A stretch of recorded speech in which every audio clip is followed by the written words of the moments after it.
I have a powerful teaching for you today. Prayer that moves mountains. And I'm telling you, it's straight scripture that we can experience answers to prayer every single time if we do it according to the Word of God. Now, I want to just say my hellos real fast here. Okay. Hello to Cope. Hello to Nalima. Hello to Uma. Hello to Sabita. Okay. Hello to Marilyn. I'm just going to wait till you all come on, or many of you come on. Hello to Koshi and Sisi from Norway. Hello to Avino and Alicia, bless you. Hello to Nelima from India. Yeah, I'd love to know where you're from. If you can let me, that's so nice. Raju and Anthony and Donna. Hello to Monique and Sorai and Carla. Well, thank you for joining me today. It's going to be a precious time together in the Lord. Here's someone from Mauritius, Sabita from Mauritius. Here is Toby Kelly. Thank you. Here's Joseph. Bless your heart. Lord, I thank you for what you're going to show us today. And I pray, Lord, it will be a blessing and a strength to your people. In the name of Jesus. Amen. If you do what the Bible says here, if we do what the Bible says here, we will never have prayer unanswered. Listen to what the Lord says to us. And remember, this is coming from the highest authority. And Jesus, I'm reading Matthew 21, 21, 22. Matthew 21, 21. Jesus answered and said unto them, Verily I say unto you, if you have faith and doubt not, ye shall not only do this thing which is done to the fig tree, but also if ye shall say unto this mountain, Be thou removed, be thou cast into the sea, it shall be done. Now notice verse 22. And all things whatsoever ye shall ask in prayer, believing, ye shall receive. Sounds too good to be true, but it is. All things whatsoever ye shall ask in prayer, believing, you will receive. You ask power to move mountains? Yes. But you and I have to learn the secret that will release this kind of power. So when the Lord says, I'm going to give you power to move mountains, well, there's a secret to it that we need to find. And let's go to John 14. I mean, think about these amazing words. Whatever you ask, in prayer believing, you will receive. Quite simple. And then you look at John 14, 14. If you shall ask anything in my name, I'll do it. So, meaning God will answer without fail. So, what are you facing today? What mountain are you facing? Are you facing sickness? Are you facing family troubles? Are you facing some impossible bondage? Are you facing a financial problem? Well, whatever you need, listen to me, whatever you need is at your fingertips. Think about that. The power that will solve every problem is at your fingertips. So it's not God's will that you and I be defeated. It's not His will that we fail in prayer. It's not His will that prayer be the last resort, Only people pray when there's a problem.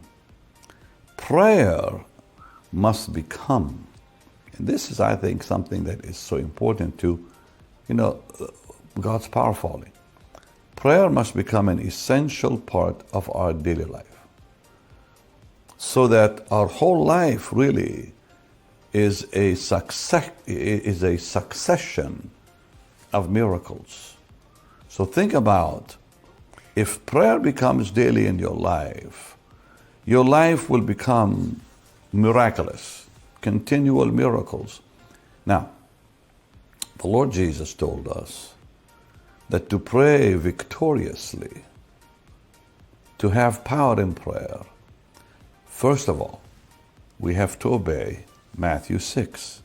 So I'm going to begin giving you the secrets of power, the secrets of prayer that can move mountains. Let's look first at Matthew chapter 6, and let's look at verse 5. Here's what it says. And when you pray, you will not be as the hypocrites, because they love to pray standing in the synagogues, in the corners of the streets, that they may be seen of men. Verily I say to you, they have the reward. But when you pray, enter into your closet. Now, this is important, or inner room. And when you shut the door, when you shut your door, pray to your Father which is in secret. And your Father who sees in secret will reward you openly. So, number one, you cannot see power, that the kind of power that Jesus promised in Matthew 21, where he says, all things are possible to him who prays and believes. You won't receive the kind of power of John 14:14. Whatever you ask, I'll do it. Unless you do this. You must be alone. You must be alone, because prayer, if it's not alone, it's not true prayer. Prayer is entering into the presence of God, who's worthy of honor, reverence. So we have to recognize, number one, we have to recognize the presence of the Lord. Because when we recognize the Lord's presence, then prayer becomes a delight. So rule number one, recognize the presence of the Lord before you even say a word. You know, there's a very powerful portion in Ecclesiastes 5 I want to read to you. Because, you know, a lot of people don't realize this about God. The Lord doesn't like it when we rush in, because rushing in is really dishonoring. It says, don't be rash with your mouth.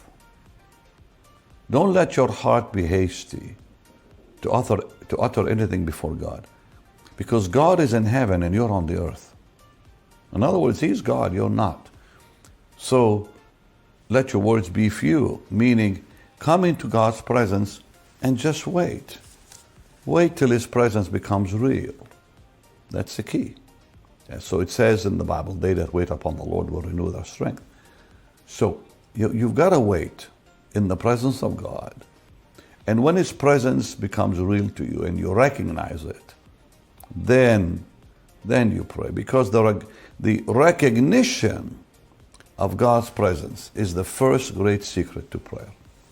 And so the Lord said in the Gospel of John, chapter 14 and verse 23, he said something quite powerful. Jesus answered and said to him, if a man love me, he will keep my words, and my Father will love him, and we will come to him and make our abode. So the only people who can really see results are the people who love the Lord, recognize His presence, and now the Lord makes His abode with them. And once God's presence is a reality, prayer is a delight, and prayer begins to work. Secret number two.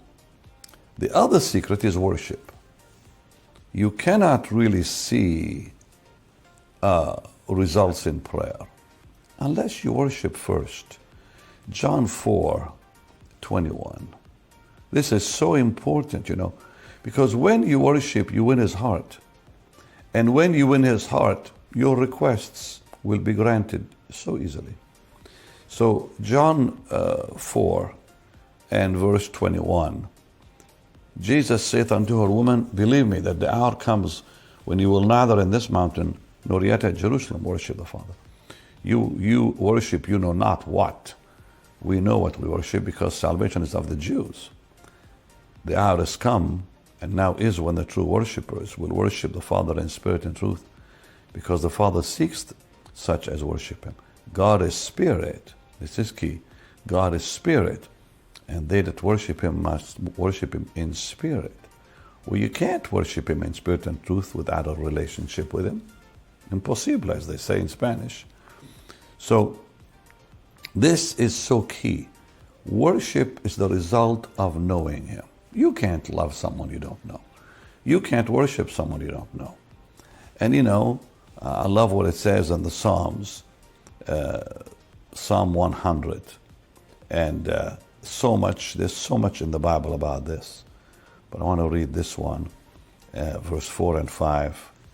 It says this: enter into his gates with thanksgiving, into his courts with praise. Be thankful to him and bless his name. Because the Lord is good, his mercy is everlasting.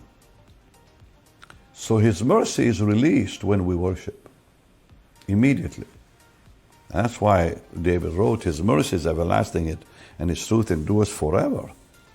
So God's mercy is the reason prayer is answered. All right, number three.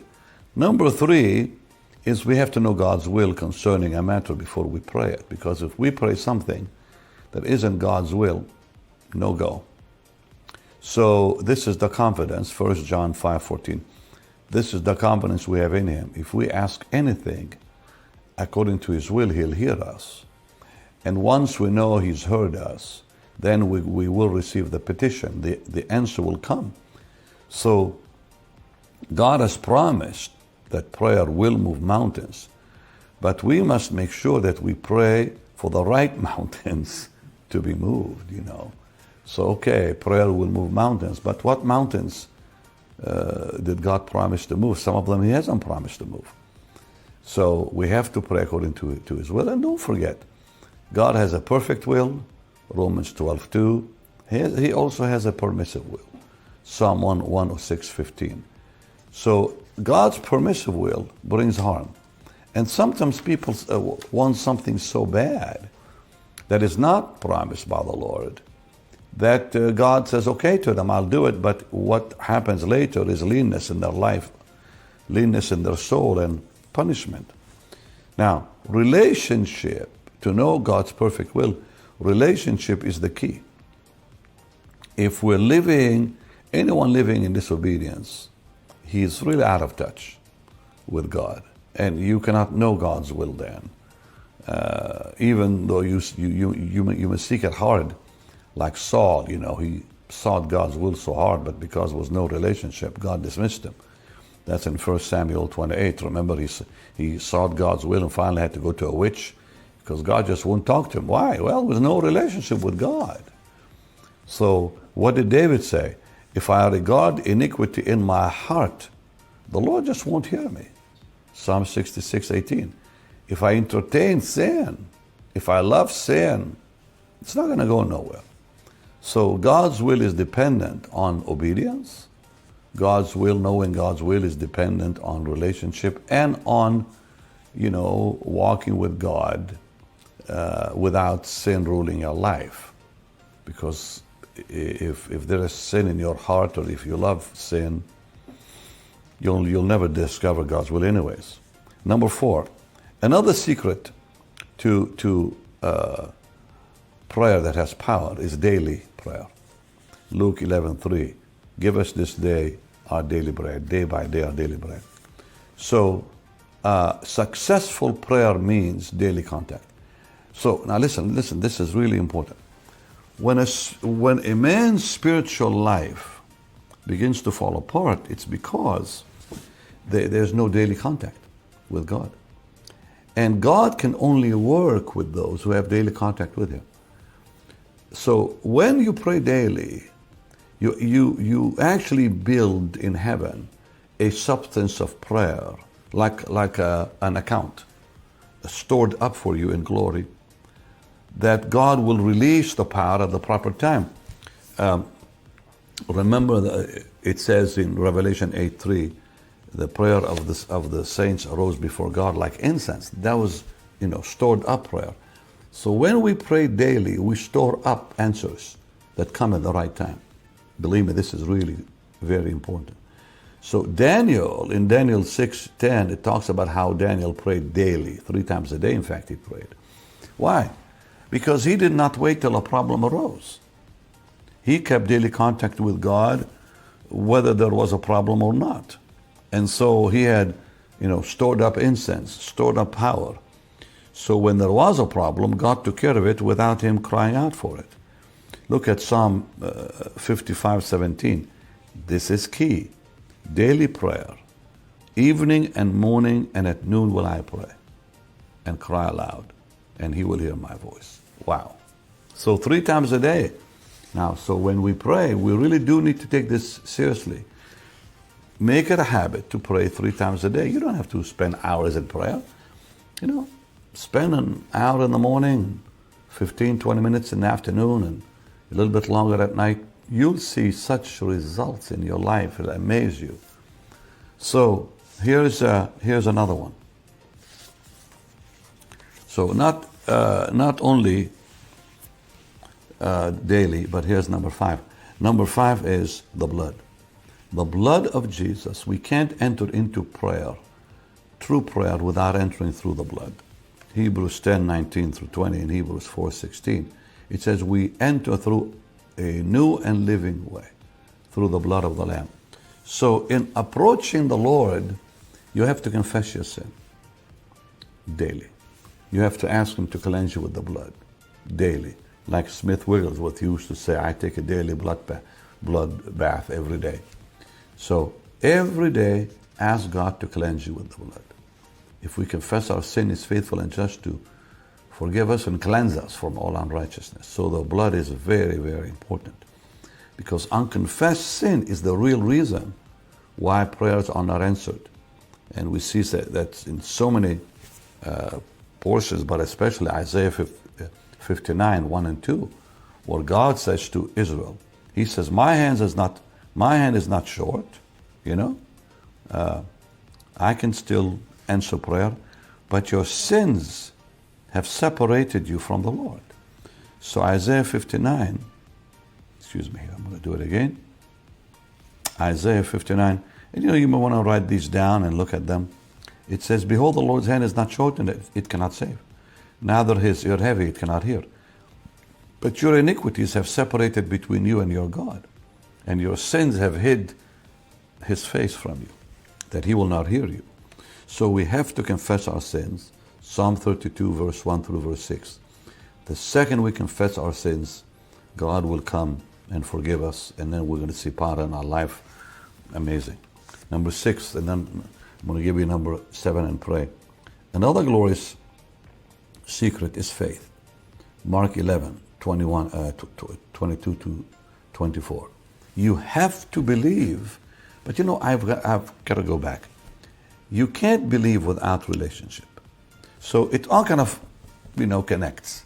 If you have a relationship with God and you recognize his presence and so on, faith is so easy. Faith is not something you have to, convince yourself you got.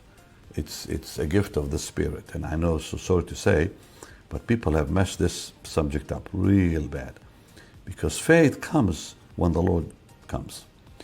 Mark 11, verse 22. Yeah, you heard me right. Faith comes when the Lord comes, not the other way around. People sometimes declare faith wanting the presence of God, but it's the other way around. It's the presence of God that they must seek, and then faith is there.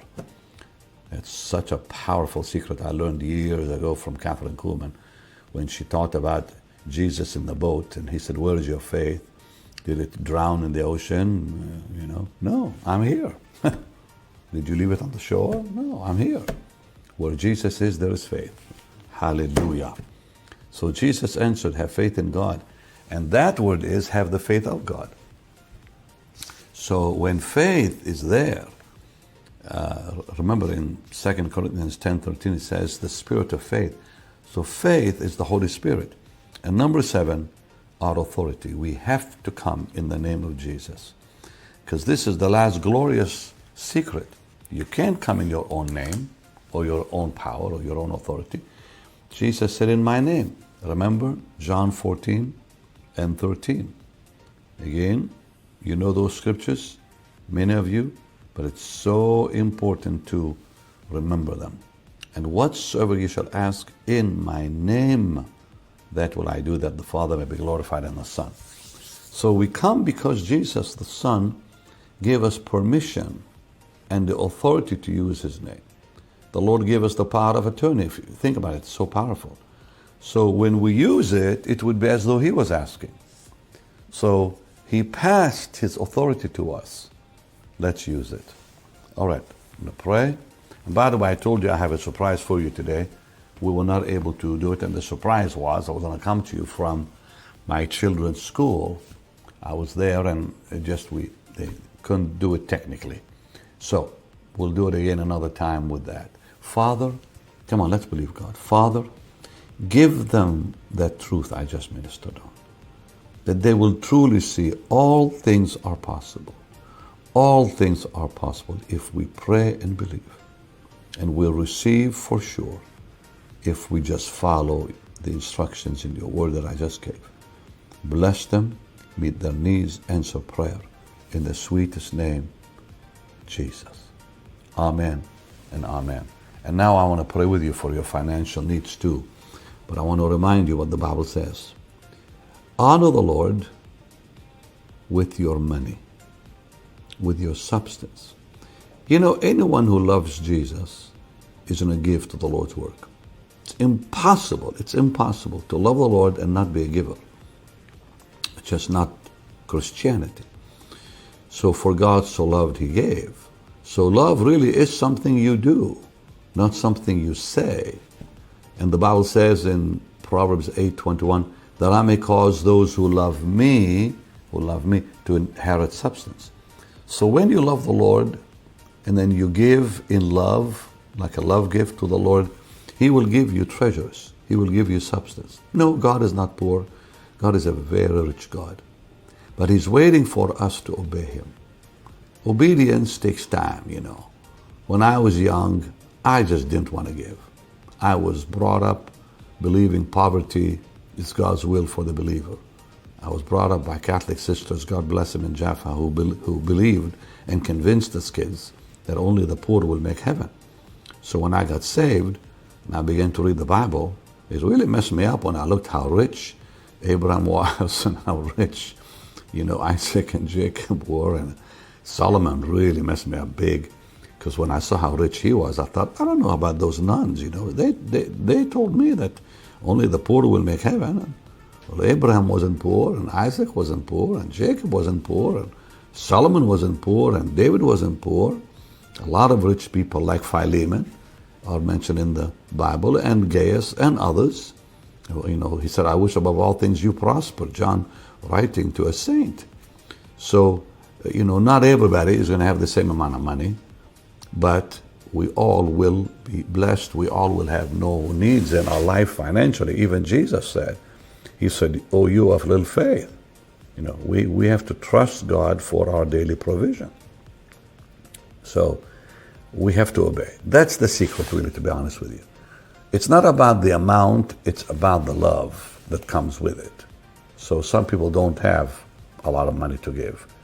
But like Jesus looking at that widow woman, he said she gave more than that other guy. Why? Because it was love, it was reverence, it was obedience, it was worship. And love and giving is worship. So as you worship the Lord now with your giving, watch what God will do with you. It's going to be miraculous. Father, in the sweetest name of Jesus, bless them. Meet every need in their life, financial, Lord, that they'll have no lack in their life. In Jesus' name. Amen and amen. Much love to you.